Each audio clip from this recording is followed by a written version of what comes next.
Okay, moving on to the next team in the Pac-12, that would be Mike Hopkins and his Washington Huskies. And Coach Hopkins is entering his fourth year as the head coach of the Huskies, and I'm actually going to have Washington finishing in ninth place in the Pac-12. And when I look at the Huskies, I think there's some talent on this team, but the more and more I look at these guys, I feel like last year told me a lot. And Washington last year, in the beginning of the season, was actually playing really well. I remember vividly watching them on one of the opening nights play Baylor. And keep in mind, Baylor is a team that was really a top 5 team throughout all of last season. And they played Washington, and Baylor was winning the whole game. And all of a sudden, Jaden McDaniels just went absolutely bonkers and ended up winning the game for Washington. And I remember saying to myself after that game, holy smokes, this kid is going to be one of the best players in the country. Washington could be a Final Four team. And yes, things really did go downhill from there. Washington's season really turned when Quade Green, their starting point guard, who averaged about 12 points, 2.5 rebounds, and 5.3 assists per game last year, he actually failed out of school midway through last year. And I really do believe ultimately that's what changed Washington's season last year. And now they lose Jaden McDaniels. They also lose Isaiah Stewart, who is a top 5 recruit and one of the better players on their team. They also lose Brian Penn Johnson, a big man that I expected to play a decent role on this year's squad. And I feel like Washington has some bodies, but their front court is really lacking.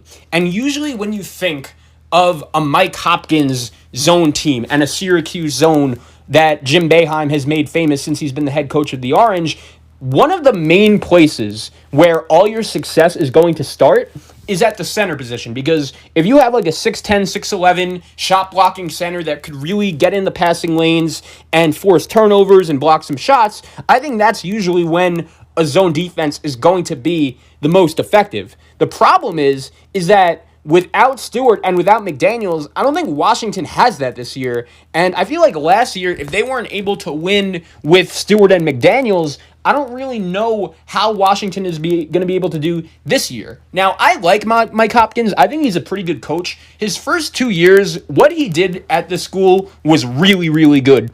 His first year, people expected Washington to be not very good at all, and they actually finished on the bubble. If you remember, they had a crazy buzzer beater over Arizona when DeAndre Ayton was there. That was in Mike Hopkins' first year. And then in his second year, he actually led them to the NCAA tournament. They were one of the more surprising teams in the country. They were by far and away the best team in the Pac-12, and they were really good. And then last year, I expected Washington to be good, but unfortunately they weren't. And I feel like this season could go many different ways.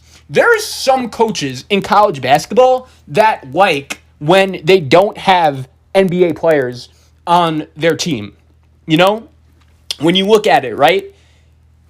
Mike Hopkins was able to lead Washington to the NCAA tournament when he had a team built around Matisse Thybulle and David Crisp and guys like that, Noah Dickerson, kids who really played for the Washington basketball program for a while and were really experienced with what exactly Mike Hopkins wanted. And I feel like last year, that just really wasn't the case at all. Jaden McDaniels, I've heard that he's a little up and down. He could be kind of a locker room problem sometimes. I remember he got like a technical last year in a game against UCLA because he was arguing with the ref and he got ejected. It was some crazy story like that.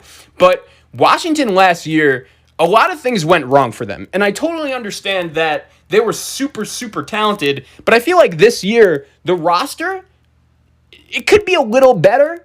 But at the same time, I do think not having those NBA possible players could maybe help them. But I just don't know about the talent level. You know what I mean? I think a starting 5 of Quade Green, who is back, by the way, and maybe that is a big reason why a lot of other people are higher on Washington than I am, but they bring back Quade Green. They also bring in Eric Stevenson, the transfer from Wichita State. Right now, he hasn't officially gotten a waiver yet, but every indication would think that he would. He's one of the better shooters that was on the grad transfer market this past season. They also bring in Nas Carter, who played a lot over the last couple years. He's really experienced. And then the big one that I want to talk about is actually the in-conference transfer that is very rare in college basketball for us to see, and that is Jaron Brooks from USC. The 6'9" redshirt sophomore averaged about 2 points and 1.3 rebounds during his time at USC, and I feel like really he's never gotten that big opportunity to play. When you play at USC, we obviously know that there are so many talented guys out there, but sometimes it's hard to get your way on the floor, and especially when you're a kid like Jaron Brooks, right, who was playing behind some really talented players, including Benny Boatwright and Nick Rakocevic. It was very hard for him to get on the floor, but I am really looking forward to see what exactly his role is now as a member of the Washington Huskies. Keep in mind, Jaron Brooks is also from the Washington area. He was very close with Kevin Porter when they were at USC, and I feel like he's really going to be on a mission playing at home this season to lead this Washington team to a really good position and a really good season. And then off the bench, one guy I really like for this team is Marcus Shahonis, the 6'3" sophomore guard. He has this big puffy afro. He averaged 7.7 points, 2.2 rebounds, and 2.3 assists per game last year. And I actually really like his game. I think Washington wasn't awful with him as their starting point guard. They just needed shooting. And to be honest, last year, that is exactly what Washington just flat out didn't have. And I think this year, they do have some more guys that could do some more things in specific roles, including Eric Stevenson. I mentioned him. He was a really good shooter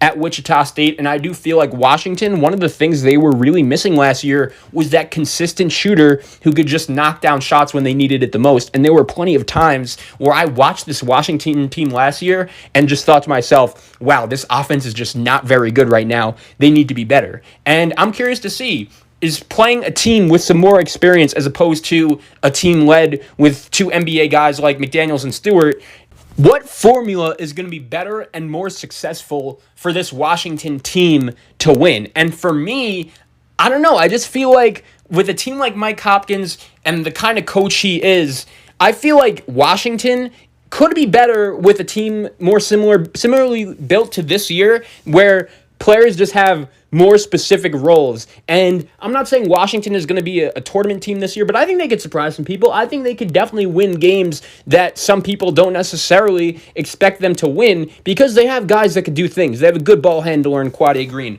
a really good shooter in Eric Stevenson that they didn't have last year, versatile guys like Nas Carter that could do things well. And the other problem is Hamir Wright also. So there are a lot of different pieces to this Washington team. I'm curious to see how exactly Mike Hopkins really breaks down this roster, and I'm curious to see how exactly he goes into putting specific players in a specific position to succeed. I do feel like a core of Green, Stevenson, Carter, Wright, and Brooks, and Shahonis and Bay and Battle, that's as a top 8, that's good. I just want to see more guys improve with more experience playing under Mike Hopkins in that 2-3 zone.